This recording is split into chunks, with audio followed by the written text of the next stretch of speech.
Baby, you are gonna go broke showing turkeys like these. Now we're talking turkey. Gobble, gobble, motherfucker. It's turkey time. Gobble, gobble. Welcome, everybody, to Let's Talk Turkeys, the podcast where we have good conversation about bad movies, or as we like to call them, the turkeys. I'm Movie Miss, and I'm joined this week by my co-host, Nikki Flixx. Hello, Nikki. Hello, hello. This week, we're going to be talking about the 1987 movie, Mannequin. Jonathan Switcher. Mom sex. Don't you like your new scarf? He never expected Not especially. to hear it talk back. I really think I'm going crazy. I am so glad you're working here. I never thought they'd hire anyone stranger than me. You're the only one who can see me like this. To the rest of the world, he's a disaster. You're fired. And she's a dummy. You are one sick puppy. But together, Hey, don't do that. You weren't so shy when you were creating me. You weren't so real. they make magic. Look at him with the dummy. Who are you to criticize? That new stock boy, and I just want you to keep an eye on him for me. I think I'm gonna handle things my own way. All the girl mannequins disappeared from the windows last night. Film at 11. Yes, my dear, your favorite. She is gone too. Get him! Fine singing and voices! Go get him! You're magic. He's talking to the dummy again. Andrew McCarthy, Kim Cattrall, You know I would never bother you when you're getting a piece of wood. Mannequin.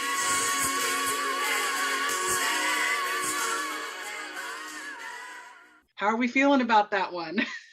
I have so many thoughts and feelings about the movie Mannequin. I cannot wait to dive into this. Wonderful. I am excited. Let's jump in real quick to some stats. The feeling, I think, is mutual. We both pretty much love this movie, but the reason we're discussing it on a bad movie podcast is because people out there didn't agree with us. They didn't love this movie. It's got Rotten Tomato score of 55% audience, which is pretty good, and 21% for the critics. That sounds about right. Yep. And when I was Googling some info, this was shocking to me. Directed by Michael Gottlieb, who is the brother of Carl Gottlieb, who was the screenwriter for the Jaws franchise. Oh, interesting. Isn't that crazy? Interesting how Mannequin ties into the Jaws universe. 6 degrees of Jaws over here. Exactly. And for those of you who don't know, this movie stars Andrew McCarthy, Kim Cattrall, James Spader, Meshach Taylor, Estelle Getty, and G.W. Bailey. So quite the big cast. Yes. It has a 90-minute runtime, which I will say goes by way too quickly because this movie is jammed full of stuff. Yeah, they don't stop to let anything marinate. It's pretty fast paced. Totally. So the budget on this, 7.9 million, and box office was over 42. I was shocked by that. Not a dud. But I mean, come on, let's look at the time. How many fluffy, silly, out there romantic comedies were happening during that time period? True. Yeah, True. even the ones that critics hate were probably moderately successful at the box office, no matter what. Well, I do like this little nugget. Nominated for an Academy Award for Best Original Song in the following year. Yes. Mhm. Yes. That song gives me all the feels. And for anybody that doesn't know, it is Nothing's Gonna Stop Us Now by Starship. It is a fantastic song. Fight me if you disagree. I love that song. Well, I didn't win the Academy Award because it was beaten, rightly so, by I've Had the Time of My Life from Dirty Dancing. How could it not win? Yeah, nobody was going to win against that song. But to me, this song, and I remember it from this movie, it's right up there with I've Had the Time of My Life as far as this is a brilliant, well-constructed song. Every time you hear it, like in the car or randomly, like on your iPod shuffle, because I know you listen to it, don't you just start to like smile? Absolutely. And then I make my husband, sing along with me because we got to duet this shit. Yes, I love that song. I'm not surprised. I mean, I'm happily surprised that it was nominated for an Oscar. It's a great song. I am going to give you a quick little side story here, just because my life is so boring right now with lockdown. When weird random things happen, they make me smile. I think, isn't it We Built This City, another song by them? Yes. Okay, so that came on in the car the other day, and I had the windows down. I was singing, rocking out, as you know, we do. Dude pulls up next to me, and he looked like he could have been younger than me. I was shocked. Same song on the same station on the radio. Right. He starts singing too, to the guy part, looks over and sees me and gives me a point and a thumbs up, and we're both rocking out at the stoplight. Yes. Yes. I mean, Starship brings people together. Yes, it does. Damn it. I mean, that's a fantastic song. We could have a whole other conversation about how brilliant Starship is. I know. And I'm with you. That's a different podcast. Fight me. Yeah, totally. Yeah. All right. But back to Mannequin. For anybody who hasn't seen this movie, I'm shocked, first of all, because love it or hate it, everybody should watch this movie and have an opinion. It's just that kind of movie. The plot for Mannequin, in case you don't know, and I got this from IMDb, so don't blame me. I didn't write the plot up. A young artist searching for his vocation makes a mannequin so perfect that he falls in love with it. Finding the mannequin in a store window, he gets a job there and his creation comes to life. If I was recapping the movie in an elevator pitch sentence like that, I don't know if that's quite right. It's close, but I think it's an attempt to describe the movie without any spoilers. Oh, okay. That makes more sense. The voice of reason. Look at you. Yeah, that's me. That's me. If you look at what the actual plot is, I mean, obviously that's a really simplified version of it. They don't want to give away in their description who she is. Why does she end up being a mannequin that comes to life? They don't want to spoil any of those little tidbits in their description. No, that's a really good point. All right, so let's jump in. The movie starts, and I love me a cold open. Right. Yes. Especially in this movie. We open in Edfu, Egypt, and I love that it tells us on the screen, and it says a really long time ago. Right before lunch. Right before lunch, yes. Because that matters. Yes. We get to meet Emma. People call her Emmy, I guess, for short. Classic Egyptian name, Emmy. Yeah. I guess, right? And I love Kim Cattrall, but when I think classic Egyptian looking, I don't buy it. I get all the Sex and the City vibes. Obviously, yes. Let's not even go into the idea of whitewashing in Hollywood, particularly whitewashing back in the 80s. I guess we should forgive it because it was 87. Things have only just now started to change a little bit when it comes to the whitewashing of characters or incorrect ethnicity or someone who looks ethnic but isn't matching the characters. That's a whole other topic, and let's just forgive it and move on, because I have a lot to say about it, but it doesn't belong on a silly conversation about one of the silliest, loveliest movies of the 80s. So yes, we've got Kim Cattrall being young and stunning and captivating and gorgeous as only Kim Cattrall can. And I will say, I agree with you. Her performance, I noticed in the 500th time I've watched this, never gets old in the doe-eyed, new to what's happening, shocked by her surroundings. I buy every second of it. Yes, that's one of my favorite things about the movie is Kim Cattrall, that childlike awe and excitement that she has for everything she sees and hears. And she's just loving life and experiencing it through this, like you said, doe eyes. And with her playing the character, it's so adorable and so watchable. She's just so awesome. Agreed. I do like I said, that it's a cold open. We meet her real quick. We find out real quick she's in a situation she doesn't want to be in, promised to marry somebody she doesn't want to marry.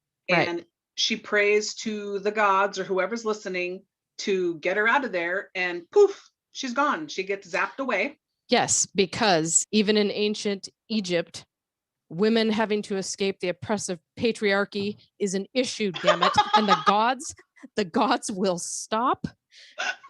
part the seas, open the clouds, and intervene and help her because damn the man. All I could think of was, wow, her mom nailed it when she goes, the gods have more important things to worry about than you. Clearly not, because poof, she's gone. Yes. Yeah. Stomping on the patriarchy is on the top of their agenda. Maybe they're women too. Maybe they're There you female go. gods. There you go.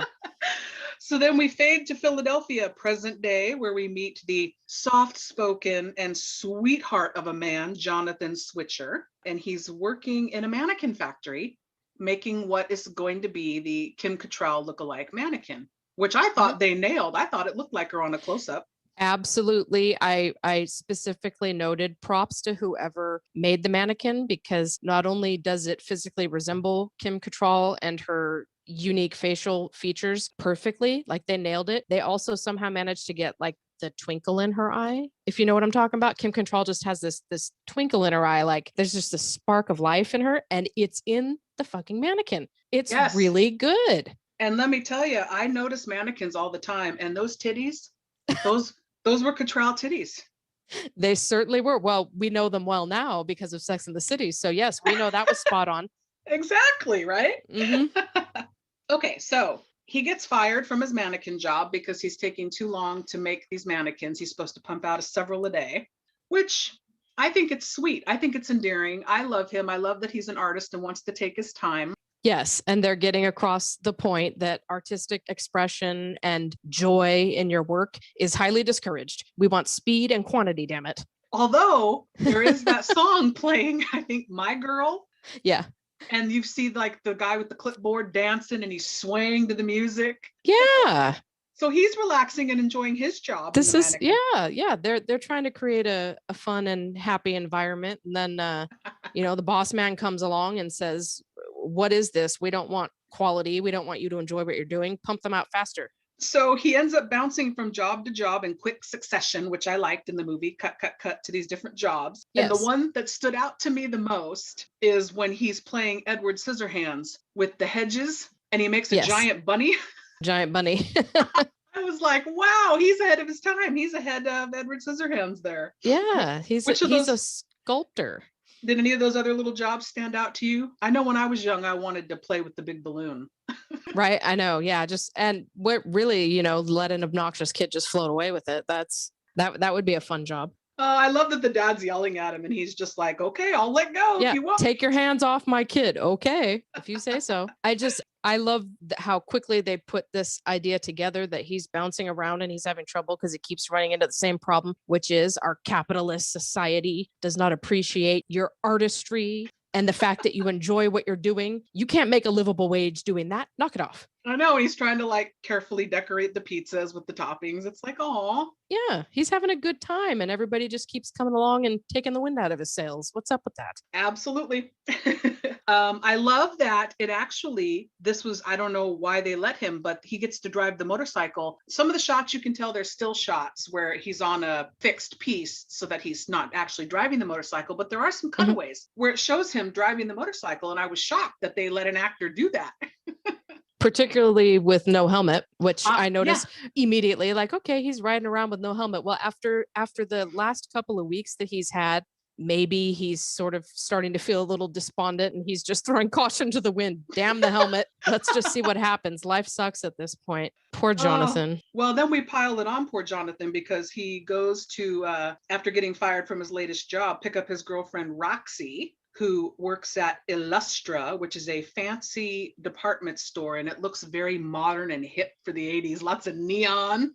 Yes. So good. But she's not too happy that he lost his job. So she kind of blows him off. He's sad. He's been fired. It's raining. His bike won't start now. So he's walking through the rain. And sure enough, he goes by a big department store window where he sees his beautiful work of art that he created, Kim Cattrall's mannequin in the window. And it's so sweet that the lightning, like she sees him in the lightning and then his bike starts and it's like, oh, she's not really there yet, but she's there. Right. Yep. I like that. Yep. In that scene too, I noticed you don't hear much of it throughout the movie. I think it is repeated once or twice, but this little score that's being played on the piano, keyboard, whatever, is really beautiful. I don't think anyone's probably ever noticed it or talked about it, but whoever did the score came up with that little overture that's playing there in the background. It's really a lovely little piece of music, I noticed. I didn't pick up on it until this last go round with the movie, that I was like, that's a really pretty tune. That's nice music there. Oh, really? Yeah.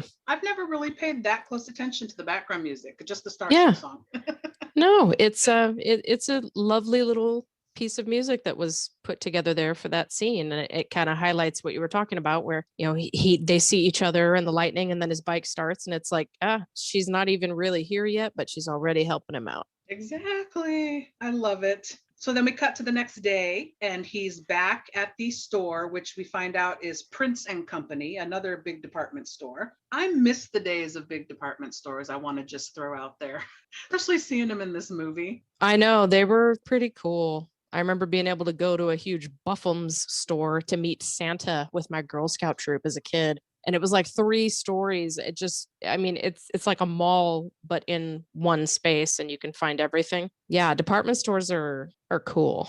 Well, we definitely get lots of them to look at in this. Oh, yes. So when he's there back at the department store, we get to meet Mrs. Timken, played by Estelle Getty. Yes. And the whole silly sign, if you want to give a quick description to everybody, the silly sign scene. I can't talk about it without laughing. Yeah. First of all, let's just say Estelle Getty, she is such a small woman, but she has such a huge presence. The minute she comes onto the scene, you're like, oh, yes, this is going to be a good time. She's just incredible. As a kid, I had no idea that she was also Sophia from the Golden Girls. Didn't even put that together in my little, 10-year-old brain, or however old I was. Like, she's just that awesome that she could kind of do anything. Agreed. But yeah, she shows up, and then the huge sign that they're putting up to celebrate their anniversary, it comes off one of the cords, and he pushes her out of the way, saves her from getting demolished by this thing. And then he's on it like he's on some sort of carnival ride, swinging back and forth. And now it's just going, and there's nothing he can do about it. And he's getting zapped in the ass by electrical cords.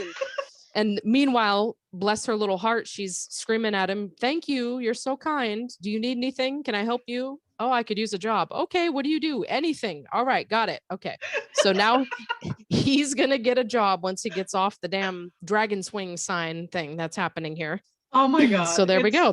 That's how he makes his way in. He does a good deed, and this sweet, wonderful little woman wants to congratulate him and thank him for doing such a good deed. And that's the kind of person she wants working in her store. I love that. That's perfect. Thank you. I would not have gotten through that without laughing at every other word. It's so much. The visual of it is ridiculous. Yeah. It's so good. And the way the camera speeds up and slows down when he's on the sign. Yes. All right, I got to compose myself. All right. So like you said, she offers him a job. She takes him in to meet my second favorite character in the whole movie, Mr. Smarmy Benedict Arnold himself, Mr. Richards, played by James Spader. Yes, go. Oh my God.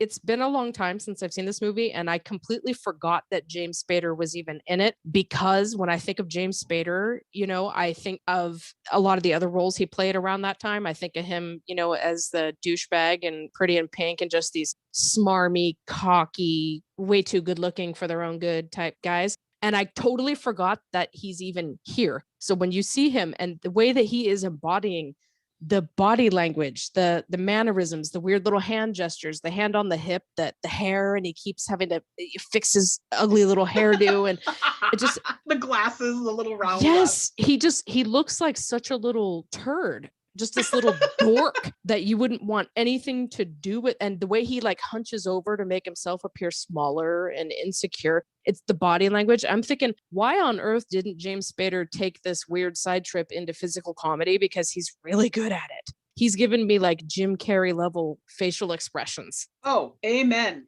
He could have had a great, he could have had a great comedic career if he'd wanted to. Well, I do want to throw this in since we just have introduced him. I did some Googling and found they must have formed a friendship, Andrew McCarthy and James Spader, and they're probably friends to this day. Right.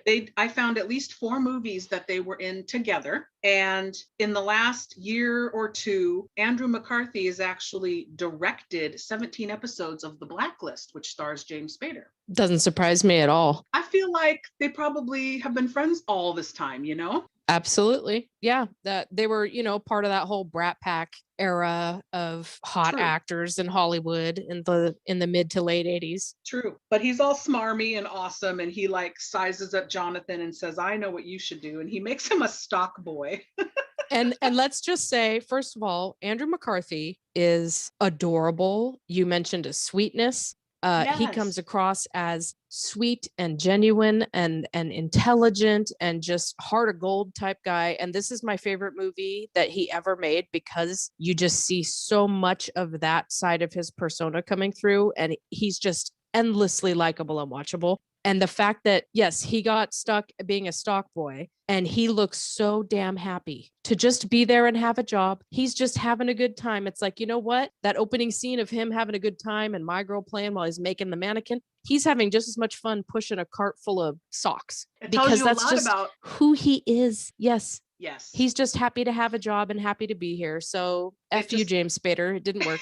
He's happy. Well, he gets lucky though and meets immediately the window dresser at Prince and Company, Hollywood Montrose, played by Meshach Taylor. Yes. I love Hollywood. He's my favorite character in the movie. I'm going to tell you the thing that stands out the most to me and tell me if you agree. He takes a line, and I know because I'm watching it with captioning, as I do most things, and the lines are on the screen, and it says something about reputation. He turns it into reputation in his delivery. Yes. Mm-hmm. He does that with this role. He takes it from this boring page and makes this larger than life character that I defy you to not fall in love with, gay or not. Yes. Yes. I have my little notes that I'm deferring to. And at this point in the movie, in all caps, it says, never fear, Hollywood Montrose is here. That I could devote more than an hour just to Meshach Taylor as Hollywood Montrose and singing his praises, because I am, just like you said, he takes what obviously clearly was written to be this caricature of the overtly fabulous gay stereotype and puts this spin on it that makes it just absolutely amazing to watch. He is not lampooning a gay man, an out proud gay man. He is living in Hollywood's world while he's making this movie, and you feel that. This character is what ignited my passionate love and support for the LGBT community. I shit you not. Oh my God, me too. Me too. Hollywood is responsible for my absolute adoration of anyone who is out and proudly gay, because that's what you get.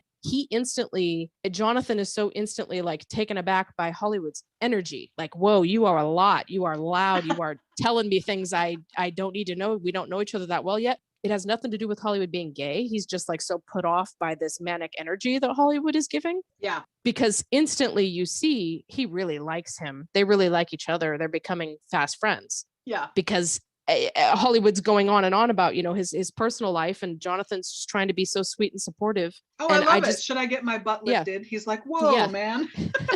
Yes. I wonder if there's a way you can do it with a vacuum cleaner or something.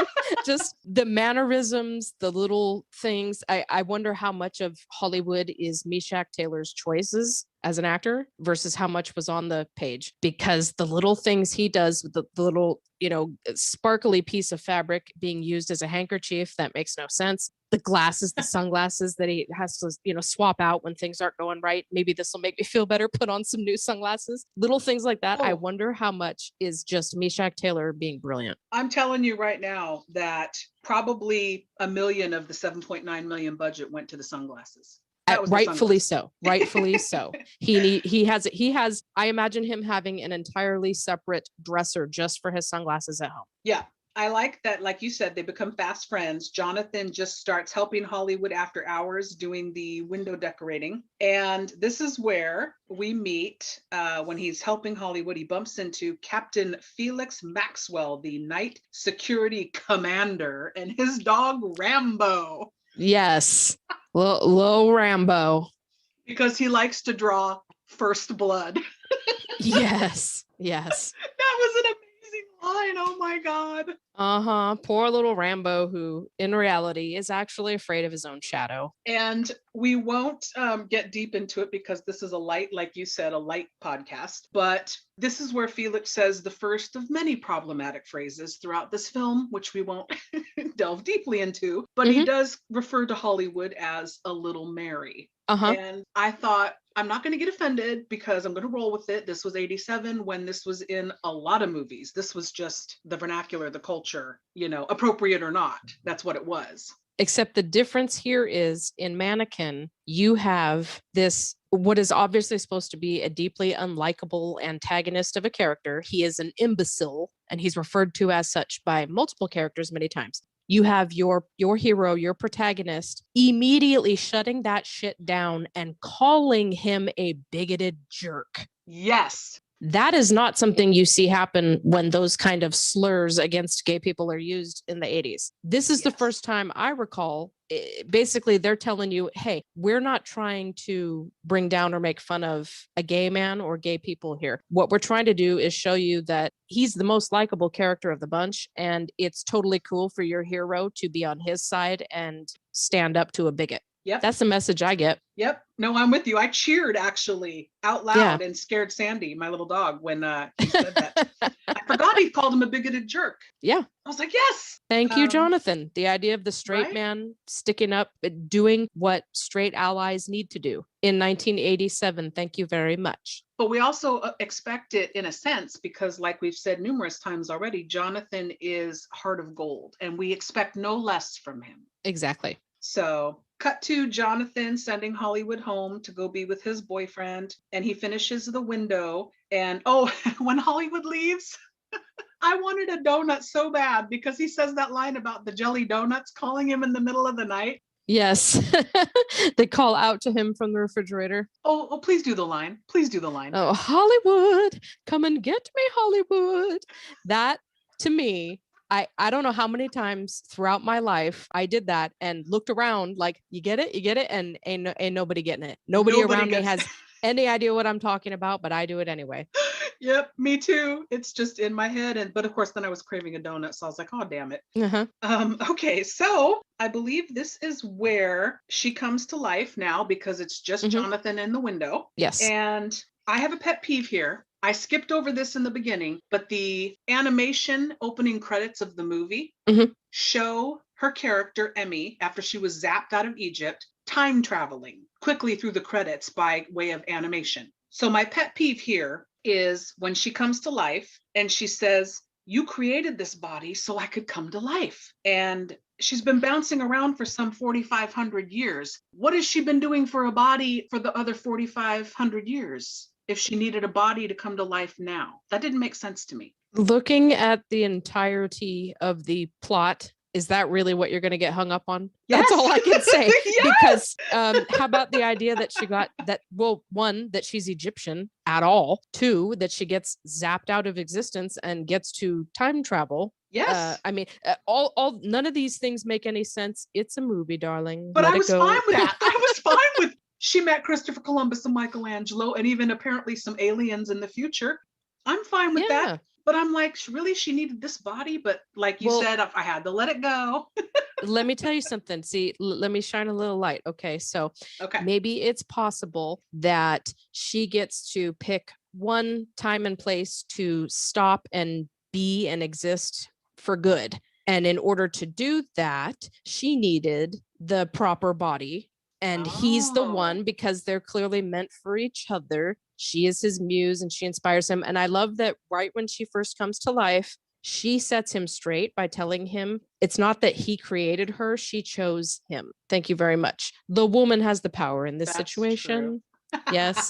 And then, of course, Jonathan is immediately wondering if it's food additives that are giving him hallucinations.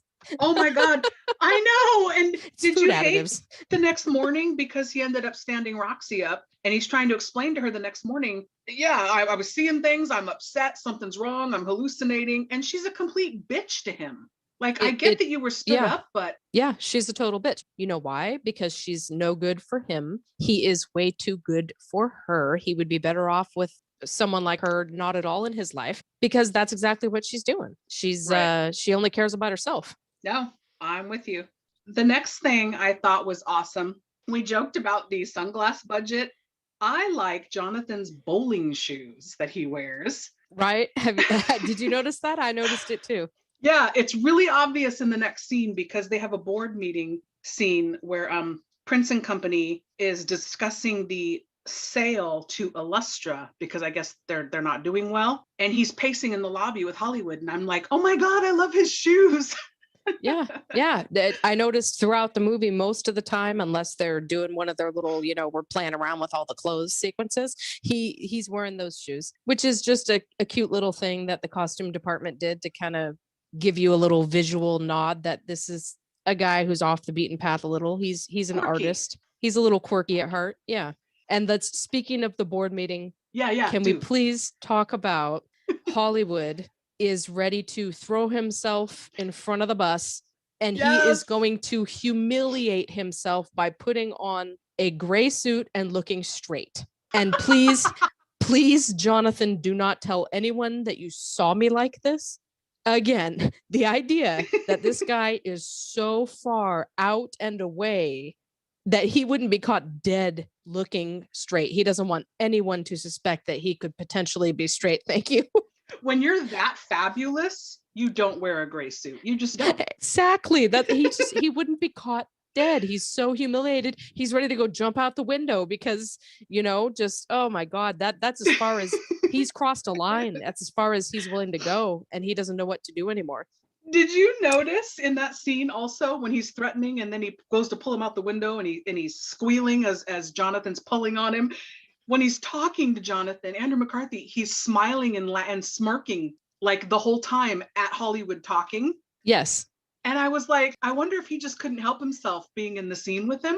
Again, makes me wonder how much of what Hollywood is doing, the way that he's saying it, how physical he is with his mannerisms and his body language, how loud he is. Is it possible that that's all a character choice in the moment by Meshach Taylor, and it catches Andrew McCarthy off guard because improvisational comedy isn't really where he's coming from? Right. So it's possible that the script said something else entirely, and Meshach Taylor is just being absolutely crazy, and Andrew McCarthy's rolling with it, but can't help but smile because this is amazing. And in the boardroom, it turns out they were all worried for nothing because Jonathan actually gets promoted to visual merchandiser because he did such a great job on the window. And I'll tell you what, I wanted that job in the 80s and 90s when I was watching this movie. Mm-hmm. I wanted that job. I was like, please make me, I just want to work with mannequins. Be the person who comes up with the displays. Yes. The moving like tennis balls over the net and all the cool stuff they were doing. Mm-hmm. Oh, the good old days of the big windows. James Spader's character, Mr. Richards, he is upset that Jonathan gets promoted. And so he tells Felix to watch him at night. I love how the conversation between Richards and Felix is dripping with sarcasm. Everything they say, like you said earlier, Spader is so smarmy and snarky and belittling what a dummy Felix is. Yes. And can we just say, what does it say about this idiot that he is looking at someone who he clearly feels is an even bigger idiot than he is, and is still relying on this person to figure out what's really going on? How stupid are you that you're recruiting the village idiot to help you out? Yes, and I'm making myself laugh. Bear with me on this. Oh boy, here we go. Here we go. Where they're talking, I never really caught this before, and I feel like such a dummy for thinking it's funny. But the scene should end after he tells him, please watch Jonathan, yada, yada, end of scene, right? No. Right. We get to watch Felix and his dog Rambo start walking away down the hall. Uh-huh. And he pauses and sniffs and he goes, Jesus Christ, Rambo. And you actually hear the dog go, ooh. Like, what? Why is that in the movie? I don't know why it's there, but I'm glad it is. Clearly, the stress of the situation is getting to be a little too much for poor Rambo. It's wreaking havoc on his bowels. Yes. Oh, his little digestive tract will never be the same. Poor little Rambo. But it's just that Felix, this idiot, he's taking his job way too seriously. He thinks that he's in some covert military operation. And I love that when Richards is asking him to help, he immediately says, do you want me to strip search him? Like, okay, hold on. So we're again calling back to that opening introduction to Felix and thinking that he's a homophobe and a bigot, and yet immediately he wants to know if he can strip search Jonathan. Now, what is the screenwriter potentially trying to say? Maybe the homophobe is the homophobe because he's hiding some secret urges that he's a little bit afraid of. Maybe that's what's going on there. I mean, we could get into a whole conversation about how the parallel of Jonathan and his mannequin lines up with the idea of a gay relationship and whether it's acceptable and whether people have the right to judge it, etc. But there's definitely a lot of talk about homophobia and how stupid and ugly it is. But the dog farts. The dog farted. Yes, there is a straight up fart joke. I don't care about anything important you have to say. The dog farts. Okay, yes. Rambo farted. Rambo. I'm sorry, you're learning too much about me right now. Okay. He's very high strung at this point. Right. I'll let it go. At least he's still walking around on his own volition at this point. What breed is he, by the way, Rambo? Was he a bulldog or an English? He looks like a bulldog to me. Isn't he a bulldog? I thought he was too, but I didn't bother looking it up. With that pathetic little underbite. He's just too cute for words. So and you just feel so sorry for him.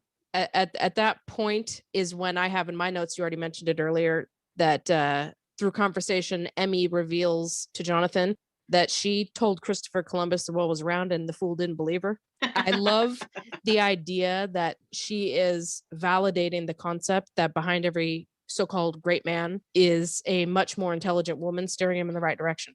I love that. All right. I love snaps up for that. Yeah. She's not just Jonathan's muse. She's just a fierce woman who has been there off and on all throughout history, just popping up and going, these idiots need some help, don't they?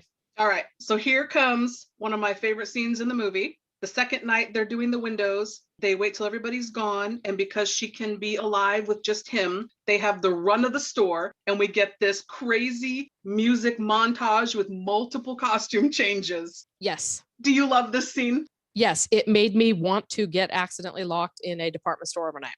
Yes. It was a weird dream I had as a kid that I could spend the night unsupervised in a department store and just run around wearing whatever you want, playing with whatever you want, blasting the music, being kooky and silly and ridiculous with nobody watching. And I loved all the crazy 80s outfits, but my favorite was that two-piece leopard print skirt with those strappy black shoes. How gorgeous is she in that outfit? I was like, I wonder if she got to keep any of this, costumes. Over it. Yes. Anything to showcase how beautiful she is physically and how good she is in her body language, her movement, little bit of dancing that they're doing. I remember looking at that as a kid and going, oh my God, I want to look like her when I grow up. Like she is just stunning and she appears to be so comfortable in her skin. I love it.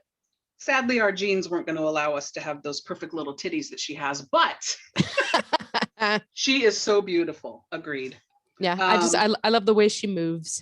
Oh my God, yes. It's so, even though it's cheesy, you get into it. You want to be there with them and having fun with them. Yes, absolutely. So then Roxy finds out that Jonathan is doing these amazing windows. It's all the talk on the street as it is, with these window displays. Yes. And she tries to steal Jonathan away for Illustra, but he won't go, which I love. He has integrity. Yeah, he's working with people he respects and likes, and he's having a good time doing it. So he doesn't care what she has to offer. Not only is he not interested in the job, he ain't interested in her either, bitch. I know, right? But her coworker, bye. that sleazy little, bye, Felicia. That sleazy little Armand or Armand. I don't like him at all. He makes me laugh, but I don't like him. He makes my skin crawl at the same time. Again, he represents the patriarchy at its worst. Even with Roxy, and she is a self-centered bitch, and you're not supposed to really sympathize for her, like her.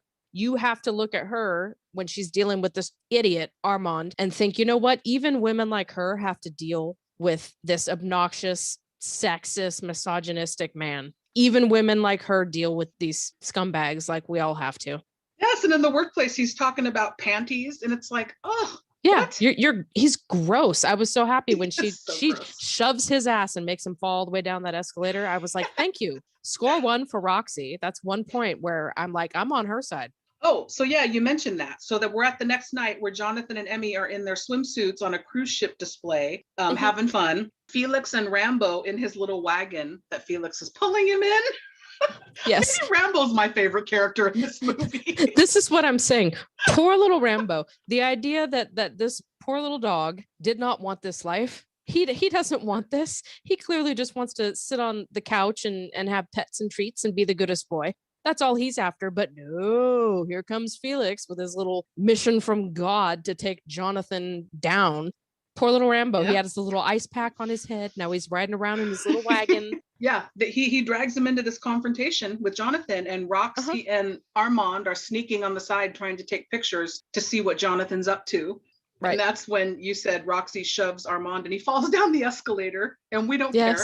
No, and neither does she. She says, "Oh, my camera." That's right. Yeah, it's the only moment in which I actually like her character. Yes, agreed. I was sad though, that again, I'm going to let it all go because it's a movie, but Felix starts to beat the crap out of Jonathan and Emmy is able to hit him from behind and knock him out. Why is she able to do that? Because he can't see her? She literally says that. I literally just rewatched the movie before we got on here. So remind me what she says. So fresh. No, she says, I was behind him. He couldn't see me. All right. So in my thinking, yeah, as long as he's the only one who can lay eyes on her and see her, she can be alive. She just chooses not to come to life whenever someone's back is turned because that's a risky game. But in this moment, she's going to do it for the sake of, I need to knock this idiot out. And I love that when Felix comes upon this scene of Jonathan and the mannequin, his first reaction is just physical violence. Damn it. He doesn't want to know what's going on. I just want to beat the crap out of you now. Yeah, he's beating the shit out of him. I was like, damn. Yes. Issues. So the next day, Mrs. Timken fires Felix and Mr. Richards, who immediately Benedict Arnold's his ass over to Illustra. Jonathan gets promoted to VP, which I loved. So much happened so fast in this movie, I'm telling you. Yeah. Let's see. Oh, so at Illustra, BJ, the owner, who is also a sleazy character. What are your thoughts on BJ, the head of Illustra? Typical capitalist 80s era asshole getting ahead by being nasty. Capitalist swine. He has no redeeming qualities as far as I can see. No. And even though he's loaded with money and power or whatever, I don't like that attitude. But he grabs Mr. Richards up and Felix, and he hires them to steal Emmy away, or the mannequin. Yeah. So I thought that was a pretty dastardly thing to do. His goal is to get Jonathan to come work for him. So we'll get the mannequin over here and then he'll have to come. So Jonathan and Emmy get all dressed up, which I love. He puts jewelry on her in this cute, pretty woman moment. Yes, it's adorable. And I love that he's going to go ahead and take her out for a night on the town, because at this point, his self-confidence and his self-worth have grown so much that he doesn't care what anyone thinks. They see him riding around on a motorcycle with a mannequin on the back. He no longer cares. He's reached that level of no fucks to give. So kudos to Jonathan. Yes, he's growing as a human being. Yeah, I love that. I love that scene. And when they're getting ready to leave, Armand and Roxy roll up, and he doesn't even care. He introduces her to the mannequin. Yeah, because he realizes she has no value in his life. He doesn't care about her opinion. Yep, he officially cuts her off there. Exactly. And then we get to the car chase scene because Felix and Richards see him on the motorcycle and they go on hot pursuit. Yes. Which I love. I couldn't take my eyes off Spader the whole time when he's yelling, I want to get out, I want to get out. Yes. Like I said, the comedy gold. Who would think James Spader is hilarious? Like, oh my God. The way he's freaking out the entire time, and just when they get stuck in the alley in the car, the look on Spader's face, like I said, it's like he is showing me some serious rubber face. Like he's really good in a comedic role. It's so good. And then I will say this is the moment where I fully 100% believe the romance between Jonathan and Emmy when they're at the waterfront on their romantic date and they're kissing and the music swells. I 100% buy their romance. I am all in. I want them to be together forever. Right. It's very sweet. And I think a big part of it for me was always the dynamic between them. Clearly, she's there to inspire and be his muse. But then once he gets going, she is constantly telling him, it's not me, it's you. You're the one doing this. You don't need me to be this creative genius. Like, yeah, I'm giving you a little push, but like she helps him grow as a person. And that dynamic is so cute. And yeah, by the time you see them really coming together like that, you're just rooting for them so hard. So I forgot to ask you this at the top because I'm curious. Even though we're sisters and grew up in the same household, I do not remember the first time that you would have seen this movie. When do you think that was? How old do you think you were? Probably about 10. I'm guessing it would have been a VHS rental from the video store, so maybe 89-ish. Okay. So that would put me at about 10 years old. I remember being very young, like, pre-puberty when I saw this movie. But yeah, that's the one thing that always struck me was that I love the dynamic between them. It's not your typical romantic comedy situation. Okay, so the reason I wanted to really find out how old you were, because then our other sister, she was 2 years younger than you, and she was watching it too with you, no doubt. And all I could think about was that when I saw the scene that comes up next. Yes. They finally consummate their relationship in multiple places.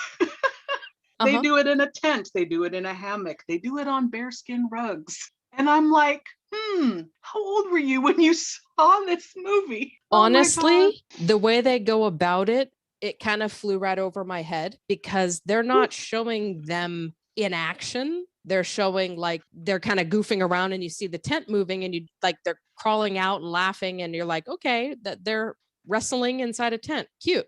And then every Your time, 10-year-old brain, they're wrestling. every other time you see them, it is clearly now as an adult, post-coital. So you don't see them in the act at all. And in my brain, I was like, oh, they're in love. Yay. It didn't even faze me. Thank God. Okay. If it was some weirdly overtly like, oh, they're having sex, it doesn't come across that way. Oh, thank God. Well, Yeah, I mean, I don't think so. We know that. Okay, Yeah. good. I was wondering about that. So then he falls asleep on the rugs, naked in the middle of the store, and she gets up and sneaks over to get in the window. And then in come Mr. Richards and Felix to steal all the mannequins because they can't remember which one she is. And I guess they have a big truck. Like, how are they stealing all these mannequins? Because I thought, wasn't their car stuck in the alley? They probably went out and rented a truck. That would be my guess. But can I just say this scene where they find him? Okay, Estelle Getty. Oh, the next morning. My favorite moment with her when she says, I don't care if he's laying naked in the middle of the store. I don't care if he could run through the store with a rubber glove on his head, butt naked, yelling, hi, I'm a squid. And she doesn't care. Driving the point home that in her eyes, if Jonathan is having a good time and he's putting out quality work, his personal business is his personal business. She doesn't care. I love that. It. I love it. She doesn't care about his alternative lifestyle. She is an ally and a friend to all go. The communities because she's got Hollywood working there. She doesn't care about what he does because he's great at what he does, his job. Yes. Yeah. So I mean, if he wants to run around with a rubber glove on his head, she doesn't care because business is picking up and she's happy about that. The end. Okay, so cut to Jonathan and Hollywood realize that all the mannequins are gone and they head off to Illustra to rescue Emmy. This is where we see that Felix has gotten himself a new dog because poor little Rambo just couldn't take anymore. Right. He's such a terrible, terrible doggy daddy. He just traded Rambo in for Terminator. And Terminator is a German Shepherd. Looks like it. Beautiful, beautiful dog. And we get this awesome, fun chase scene set to the crazy music through the store as everyone is chasing Jonathan because he's chasing Roxy, who's clearly on her way down to destroy the mannequins. Yes. So give me your thoughts on this whole scene, because I like when Felix falls into the glass case and he's stomping his little feet like a baby going, get me out of here. Yes. Literally, he looks like a toddler throwing a fit. And that is exactly they're having a sword fight. Jonathan's got his umbrella. Felix has his nightstick, and then he's just trapped and get me out of here. Yeah. He's a toddler throwing a temper tantrum. And honestly, that's what he gets for getting rid of Rambo, in my opinion. All the bad things can happen to Felix at this point. Yes. And he goes to sick Terminator on Jonathan, and Terminator's growling, and he runs right by him and keeps going.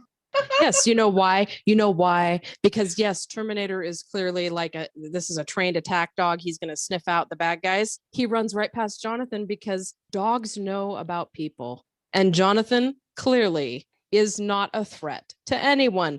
So the dog runs right past like, hey, what's up, buddy? Keep on going. Look at you. The dog is smarter than Felix and Richards are, because the dog recognizes this guy isn't a problem. Rambo's Where's the problem? Is smarter than Felix and Richards. I mean, come on. Exactly. Everything is smarter. All right. So cut to Roxy in the room. She's throwing all the mannequins onto this belt that's going to feed into a shredder, a very scary looking piece of equipment. I would not want to be anywhere near that thing, chopping up those mannequins. Yep. We're going to have a Tucker and Dale moment with this shredder. It's pretty scary. Well, I did notice, again, silly pet peeve, so excuse me, but I have them. They show Emmy's mannequin getting tossed onto the belt. And for like the fourth time in this movie, the hair on the mannequin has changed. Yeah. It's curly in one scene. It's straight in another scene. It's more blonde in one scene. I was like, come on, guys. You have one mannequin that looks like her. Just use it. It's possible that they blew the budget on so many other things like Hollywood sunglasses and the face of the mannequin that when it came time for wigs, they didn't have much left. They were like, whatever. Yeah. All right. So Jonathan swoops in. Oh my God. Do you want to talk about Hollywood for a minute? Hollywood and his fire hose? Oh, please. Can we? I can't not laugh. Literally, he picks up this giant fire hose and is stopping all these brutes from continuing their pursuit of Jonathan. And he says, this is what being a man is all about. Mine's bigger than yours is. I love it. I love it. And then when the fire hose finally gives up, his response is just 2 snaps and then run. Yes, he's all, oh shit. Yes. Just, oh my God. I mean, so how can you not be totally in love with this character? He's just, every second he's on the screen, he's just chewing up the scene, and you're here for it. I don't know how anybody couldn't love him. Do you know what it feels like to me? It feels like in real life, I would want to be around him any possible moment I could, because he is so full of life that he would give me life. Yes. You know what I mean? Like it would rub off. Yes. He is just, oh my God. Yeah. I love that he just grabs this fire hose and then instantly recognizes how ridiculous of a metaphor this is. And he just goes with it and starts telling him. Yeah. Mine's bigger than yours is. Or something. Yeah. Yeah. How do you like me now? Yeah. Oh my God. I love it. Oh, it's so good. So while he's doing that, Jonathan is able to finally save Emmy from the shredder, pulls her up, and she is alive. And the worker who was zipping up his pants and running out of the break room there, what was he doing? I don't know. But he can see her. So she's alive now for everybody to see. Yes. Okay, pet peeve. Here we go. I have to. It's my job. Earlier in the movie, when they're on the rugs, I believe, the bearskin rugs, they both tell each other that they love each other. So they're clearly in love. They've had sex. They've done everything that's momentous in their relationship. He saves her from the shredder. Boom, she's alive. Why now? Why this moment she's alive forever? Why not the moment when he finally professes love to her? Why not some other grandiose moment? Why now? What makes saving her from the shredder so special? Do you see what I'm saying? So let's assume that the people who came up with these ideas, the person or people who wrote this script, were Mr. Gottlieb, way ahead of their time, totally had ideas and concepts that if you're too lowbrow, you're not going to get it. So let's say She was gifted the ability to get taken out of her life. And that's why she's traveling all through time. She's meeting these men who have potential to do great things. And she is smarter than they are and inspiring them to come up with great ideas and do the good things that they're going to do. When she finally comes across a point where she loves him as much as he's enamored with her. And she wants him and a life with him as much as he wants that with her. Maybe she didn't feel such things for Michelangelo or Christopher Columbus. She was just there Fair to enough. inspire, go on her merry way. Now she's finally at a point where this is what she really wants. So the gods are going to once again gift her and say, okay, here you go. Good job doing all those amazing things all throughout history. You get your reward now. Okay. And he clearly wants you so badly, he's saving you. Yes, you get your little true love All right. as a reward for all the cool things you did. She deserves her Jonathan. Yes. So Roxy and everybody, BJ and Mrs. Timken, Richards, everybody, all the police come busting in the room. Mhm. And I love that he introduces her, and Hollywood is just like so happy. Like you can feel the excitement he has for him, and you feel like they're besties.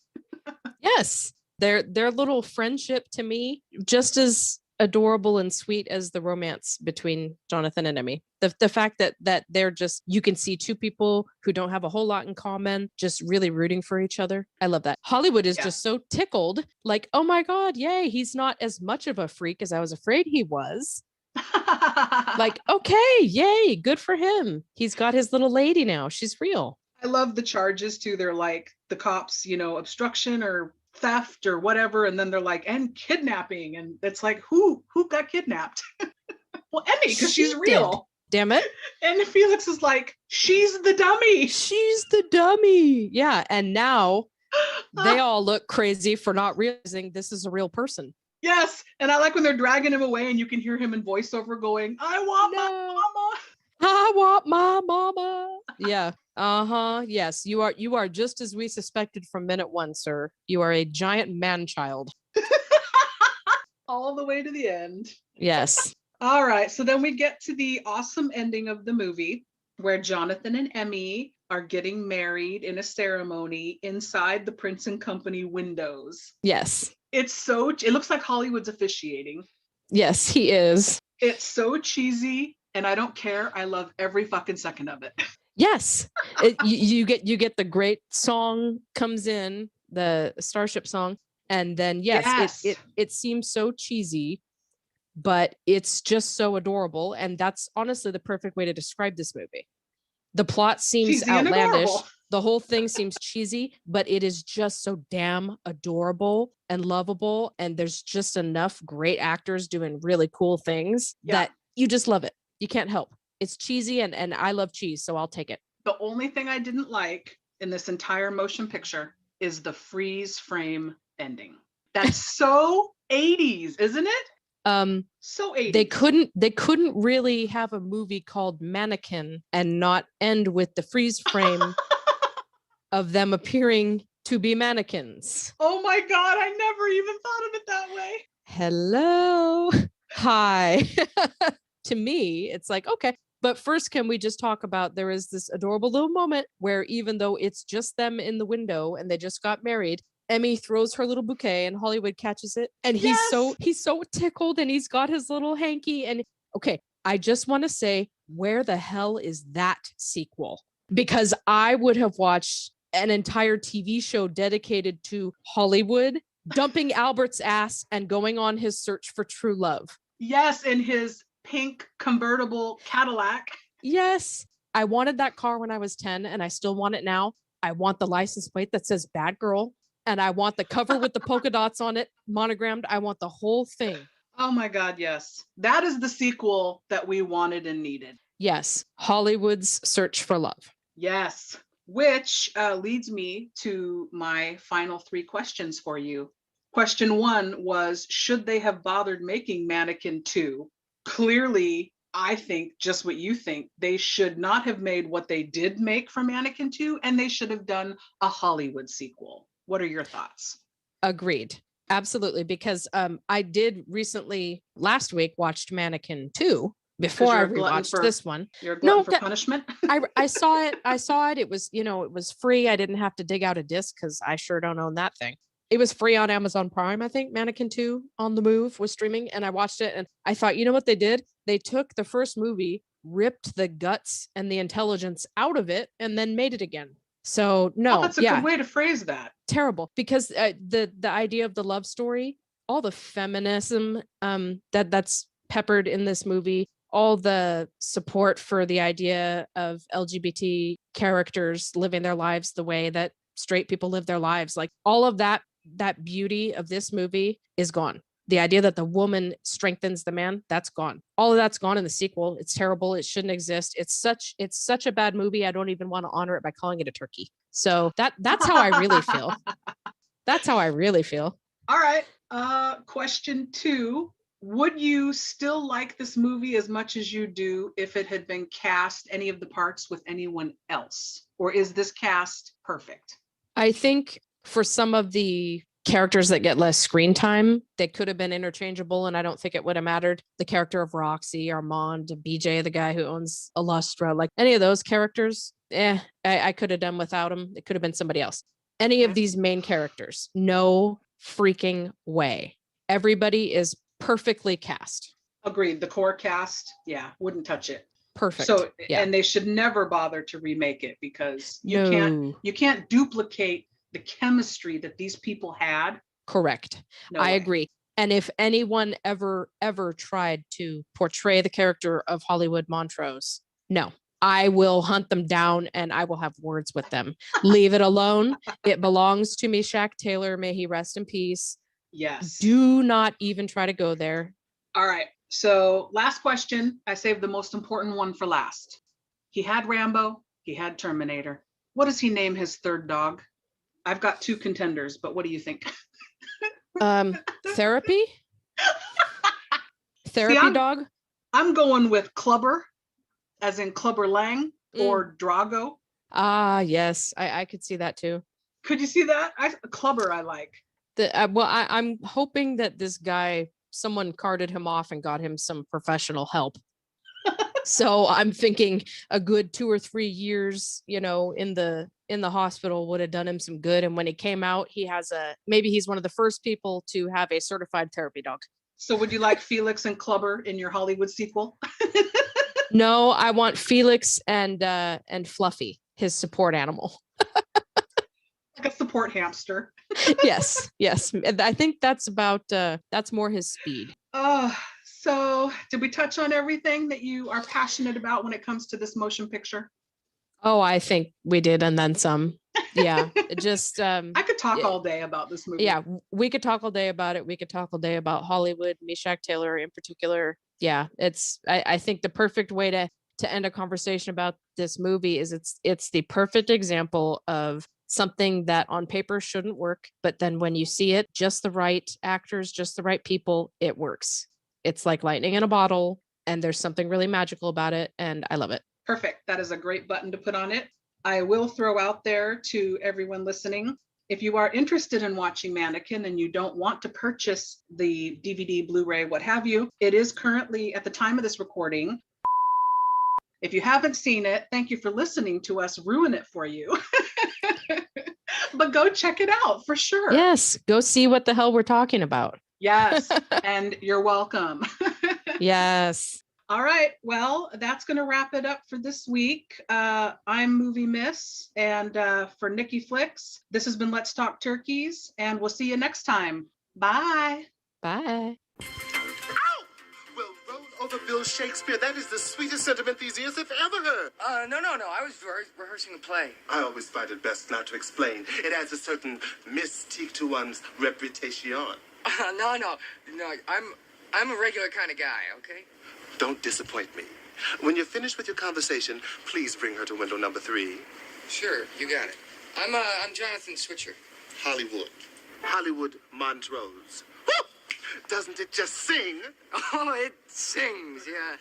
I'm a window dresser here. We're going to have fun. I am so glad you're working here. You are. Why, of course I am, honey. I never thought they'd hire anyone stranger than me. Hey listeners, Movie Miss here, saying we know you have a lot of options when it comes to podcasts, so we want to thank you so much for listening to ours. Please make sure to find us on our socials and join us, be part of our bad movie conversations. We want to chat with you. We're on Facebook with an official page, as well as a Let's Talk Turkeys discussion group where you can talk with other like-minded individuals who like bad movies. We're on Instagram at Let's Talk Turkeys. Our Twitter handle is at Gobble Podcast. That's GOBBLEPODCAST. And of course, you can always email us direct. We would love to get suggestions from you of movies you would like us to cover. If you want to be a guest on the show, we would love that. So directly, that's Let's Talk Turkeys, all one word, at yahoo.com. You're still here? It's over. Go home. Go.